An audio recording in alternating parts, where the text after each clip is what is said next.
Bienvenidos a una nueva clase del taller de aprendizaje. El día de hoy estudiaremos la comprensión lectora.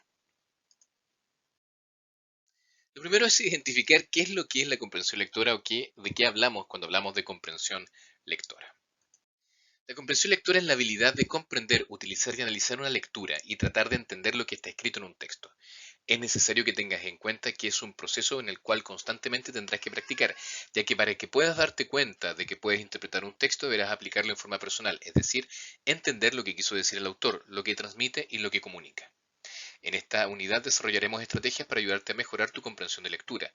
Y recuerda que la perfección se logra mediante la práctica. En definitiva, esta es una habilidad que se aprende y ejercita. Les planteo lo anterior porque muchas veces uno cree que aprendió a leer cerca de primero básico y con eso basta. Y uno ya sabe leer.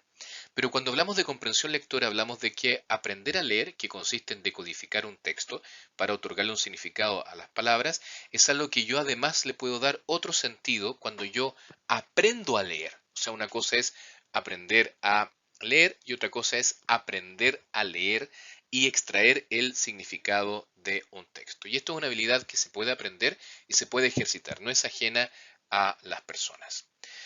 Para ejemplificar esta situación respecto de que leer es más allá que extraer, que simplemente decodificar, les propongo el siguiente ejercicio.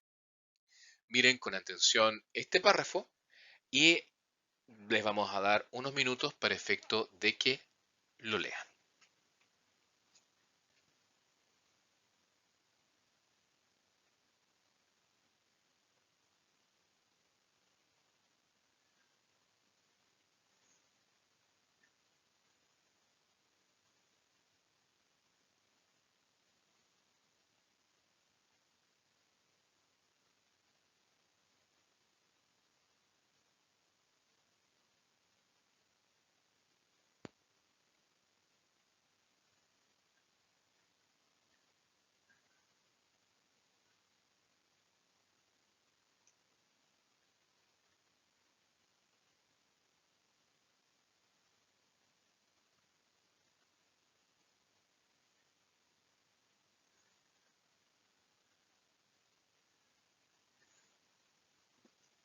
Si yo les pregunto cuál es la idea principal de este texto, ¿pueden extraerla?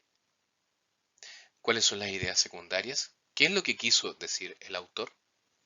Claramente, en este texto, que es un extracto de de un capítulo de Tregua, podemos darnos cuenta que no basta con saber leer. Acá fue necesario que desarrolláramos una estrategia.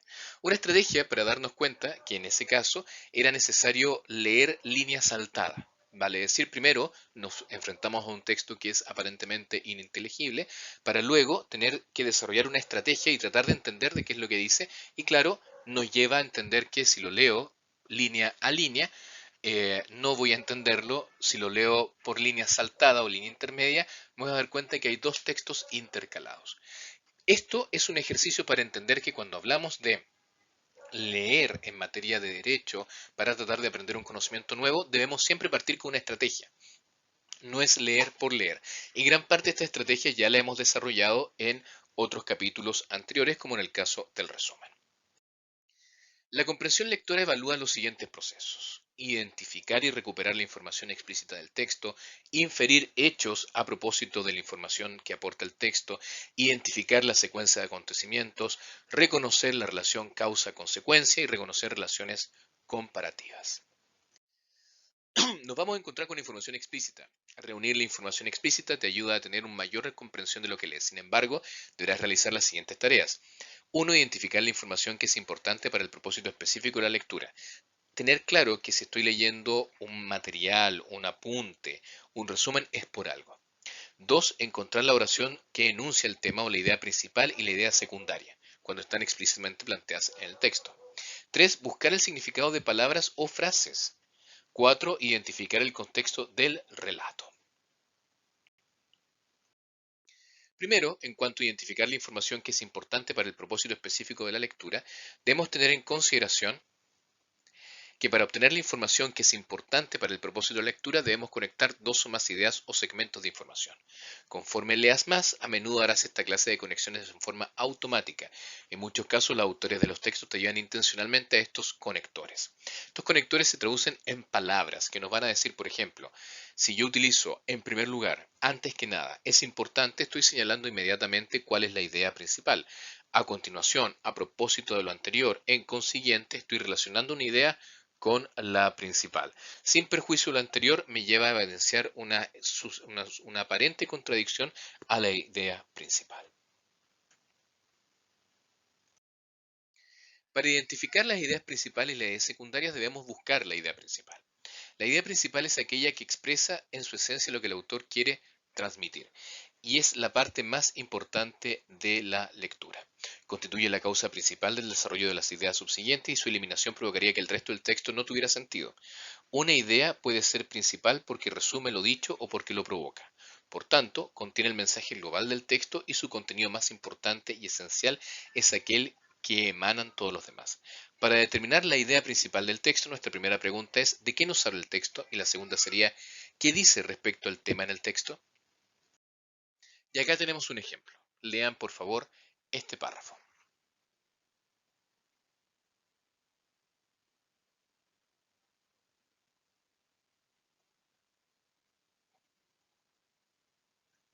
Entonces, si yo me pregunto acá de qué nos habla el texto y cuál es la idea central, tenemos que el texto nos habla de nutrición y que la idea central son las dietas. Para diferenciar las ideas principales de las secundarias, debemos emplear dos criterios, o podemos emplear dos criterios, la relación con el tema principal y la autonomía. Las ideas principales expresan una información básica sobre el tema principal del texto o sobre algún aspecto esencial de este tema. Las ideas principales son autónomas, es decir, no dependen de otra idea principal o otra idea. Las ideas secundarias, en cambio, dependen de una idea principal que amplían, ejemplifican o demuestran. A continuación, un ejercicio. Lean este párrafo, estos dos párrafos, y traten de identificar cuál es la idea principal y cuáles son las ideas secundarias.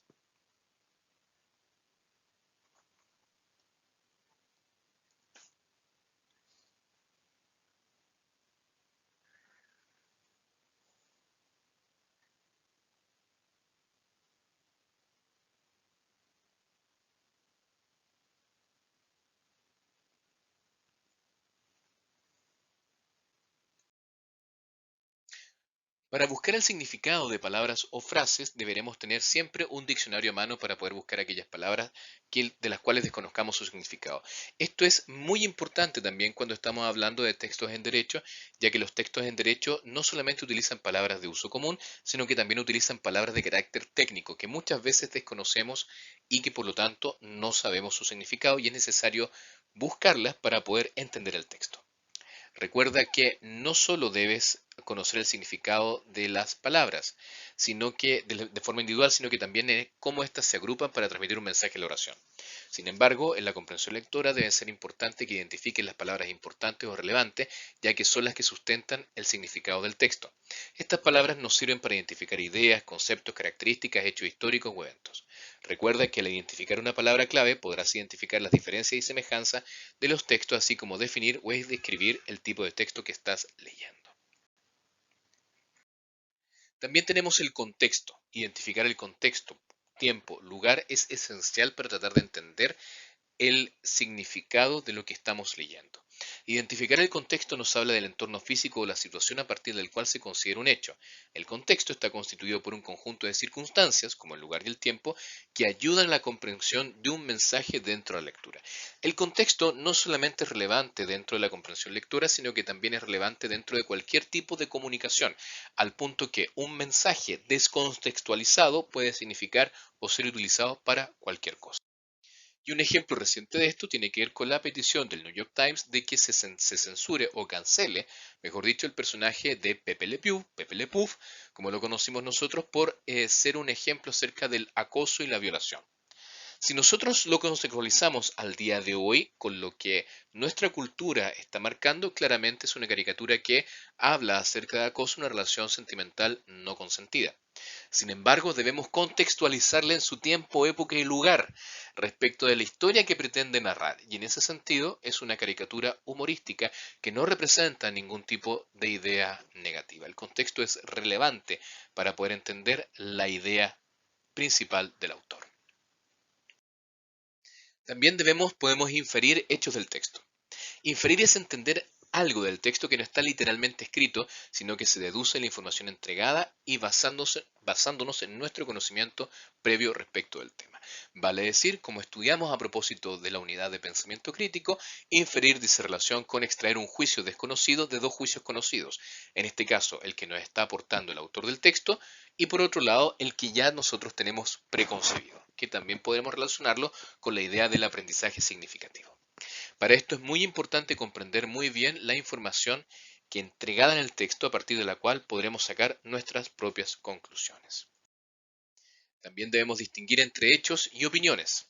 Las preguntas que nos hacemos respecto de un texto nos pueden ayudar en ese sentido, por lo que un hecho es un suceso o acontecimiento del que se habla y debe ser presentado con objetividad, mientras que las opiniones son juicios, ideas o conceptos que se tienen o forman respecto a una persona o situación y suelen ser subjetivos.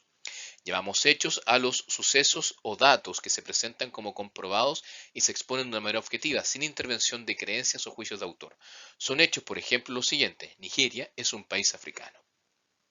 Los hechos pueden ser probados y de ellos pueden decir que son verdaderos si se comprueba que son reales o falsos si se comprueba que no son reales. El enunciado Lisboa es la capital de Portugal, por ejemplo, es un hecho verdadero, mientras que el enunciado Oporto es la capital de Portugal sería un hecho falso. Las opiniones, por el contrario, son juicios que manifiestan el punto de vista de quien los emite. Lo que se expresa en ellas son las creencias personales del autor. Los siguientes enunciados, por ejemplo, son opiniones. A mi entender, los nigerianos tienen costumbres muy extrañas.